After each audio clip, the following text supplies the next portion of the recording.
उत्तर प्रदेश सरकार ने राज्य के गैर मान्यता प्राप्त मदरसों में मूलभूत सुविधाओं की स्थिति जांचने के लिए उनका सर्वेक्षण कराने का फैसला लिया। वहीं सरकार के इस फैसले को लेकर असदुद्दीन ओवैसी ने कहा है कि राज्य सरकार क्यों सर्वे करा रही है। यह सर्वे नहीं, छोटा एनआरसी है।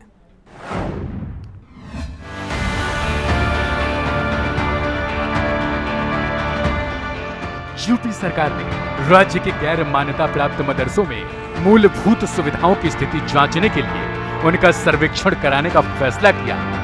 राज्य के अल्पसंख्यक कल्याण राज्य मंत्री दानिश आजाद अंसारी ने बताया कि राज्य सरकार ने मदरसों में छात्र छात्राओं को मूलभूत सुविधाओं को देखने के लिए उपलब्धता के सिलसिले में राष्ट्रीय बाल अधिकार संरक्षण आयोग की अपेक्षा के मुताबिक प्रदेश के सभी गैर मान्यता प्राप्त मदरसों का सर्वेक्षण कराने का फैसला किया है। इसे जल्द ही शुरू किया जाएगा। आपको बताते हैं कि योगी सरकार प्रदेश भर में चल रहे मदरसों में क्या क्या सर्वे कराएगी। सरकार सर्वेक्षण में मदरसे का नाम, उसका संचालन करने वाली संस्था का नाम, मदरसा निजी या किराए के भवन में चल रहा है, मदरसे में पढ़ रहे छात्र छात्राओं की संख्या कितनी, पेयजल, फर्नीचर, विद्युत आपूर्ति और शौचालय की व्यवस्था, शिक्षकों की संख्या, मदरसे में लागू पाठ्यक्रम, मदरसे की आय का स्रोत क्या है, किसी गैर सरकारी संस्था से मदरसे की संबंधित सूचनाएं इकट्ठा करेंगे। अब इस सर्वे को लेकर सियासत भी होने लगी है। योगी सरकार के खिलाफ बोलते हुए एआईएमआईएम के चीफ असदुद्दीन ओवैसी ने कहा कि राज्य सरकार क्यों सर्वे करा रही है, क्या मदरसे का सर्वे कराना गलत नहीं है। वो अगर खुद अपने मदरसे खोलकर चला रहे हैं, जैसे दारुल देवबंद है, मुबारकपुर में अशरफिया है, ऐसे कई बड़े बड़े मदरसे हैं, डिफरेंट स्कूल्स ऑफ थॉट के प्राइवेट मदरसे हैं जिनका ना सरकार से कुछ लेना देना है, ना सरकार उनको कुछ फंडिंग करती है। हाँ, जो मदरसा बोर्ड के तरह रिकग्नाइज्ड है वो सरकार से उसका ताल्लुक है, गवर्नमेंट से। इनसे ये क्यों सर्वे क्यों करा रहे आप? मैं अगर मदरसा खोलता हूँ तो अपने इस्लामिक तौर तरीक़े उनको सिखाने के लिए, इस्लामी फ़िक़्ह सिखाने के लिए, उनको मौलाना बनाने के लिए, मुफ्ती बनाने के लिए, और स्टेट गवर्नमेंट से ताल्लुक़ ही नहीं है तो स्टेट गवर्नमेंट क्यों सर्वे करा रही है? आपको लेना देना क्या है? अब आप एक ऑर्डर जारी कर दीजिए ना कि अब आप मुसलमान मत रहिए, आप कुरान मत पढ़िए, नमाज मत पढ़िए, ऑर्डर जारी कर दीजिए। वही करना चाह रहे आप। ये सर्वे नहीं है बल्कि एक छोटा एनआरसी है ये। वहीं बीजेपी नेता और सुप्रीम कोर्ट के वकील अश्विनी उपाध्याय का कहना है कि सरकार मंदिरों को अपने अधीन कर रखा है, जिससे सरकारों को लाखों करोड़ों रुपए मिल रहे हैं। तो देश में जितने मस्जिद और चर्च हैं, उसको क्यों अपने अधीन नहीं किया है? कि आप किसी चर्च, किसी दरगाह, किसी मजार, किसी मस्जिद को अपने कंट्रोल में नहीं लेते हो आप, लेकिन 4 लाख मंदिरों को अपने कंट्रोल में ले लेते हो। भारत में मठ मंदिर को कंट्रोल करने के लिए अब तक 30 कानून बन चुके हैं। पहला कानून बनाया था 1863 में अंग्रेजों ने, और उसके बाद से अब तक 30 कानून बन चुके, लेकिन चर्च, दरगाह, मजार, मस्जिद के लिए एक भी कानून नहीं।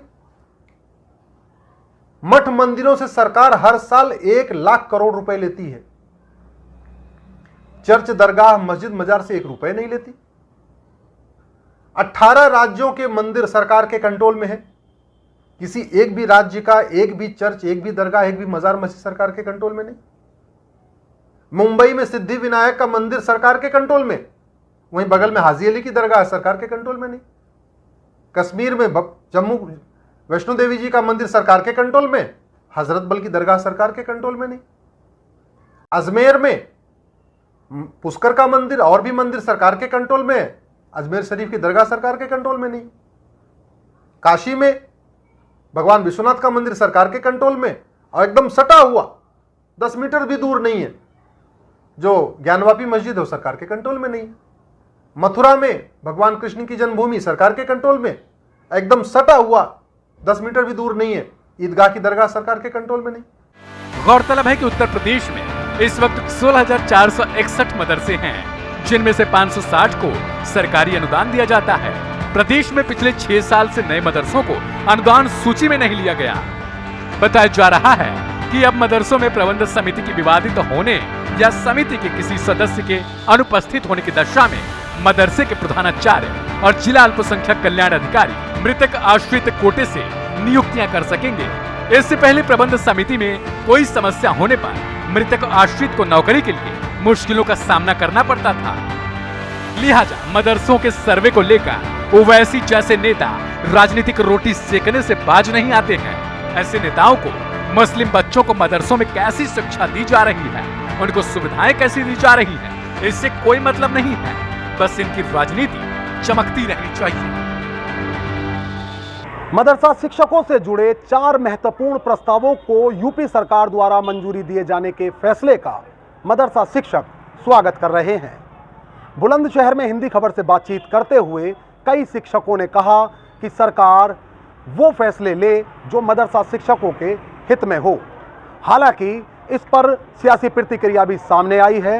असदुद्दीन ओवैसी यूपी सरकार को घेरते हुए कह रहे हैं कि अगर सरकार मदरसों की मदद नहीं कर सकती तो उनमें दखल देना भी बंद कर दे। अपने सहयोगी शमसुद्दीन के साथ मैं साजिद सैफी, हिंदी खबर, बुलंदशहर।